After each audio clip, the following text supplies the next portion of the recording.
තෙරුවන් සරණයි. කඩවර සවුල් කාලී දේවාලයේ පෙබරවාරි මාසයේ 10 වෙනි දින අද උදෑසන මට දුරකථන මුතුමක් ආපිට රටින දරුවෙක්ගේ වෙද මහත්තයා අපි දැන් සතුටින් ඉන්නවා. මොකද ඒ දරුවෝ අවුරුදු 10කටත් වැඩි කසාද බැඳලා දෙන්නම එක රටේ ජීවත් වෙන්නේ. නමුත් ගැටලු රාශියක් තිබුණා.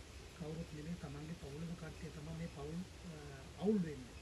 ඉතින් දෙන්න දෙපැත්තට යන්න සූරියම් කරලා තිබුණා. ඉතින් මේ දේවල් සම්පූර්ණයෙන් ඉවත් කරලා ඒ දරුවන්ට නැවත හිටියටත් වඩා හොඳින් ඉන්න මම හදලා දුන්නා. ඉතින් ඒ දරුවෝ කතා කරලා කිව්වේ හිද මහත්තයා හරි සන්තෝෂයි, දැන් අපි සතුටින් ඉන්නවා, දැන් මුදට අපි අපේ රැකියාව කරගෙන ඉන්නවා කියලා කිව්වා. ඉතින් ඒ දරුවා කිව්වා හිද මහත්තයා මට තව සතුටු පූජාවක් කඩවර අප්පච්චිට සෝම කාලේ අම්මට පූජාවක් තියන්න ඕන කියලා කිව්වා. ඉතින් ඒ දරුවා ඒ අදාළ කටයුතු සිදු කරගන්න කියලා කිව්වා.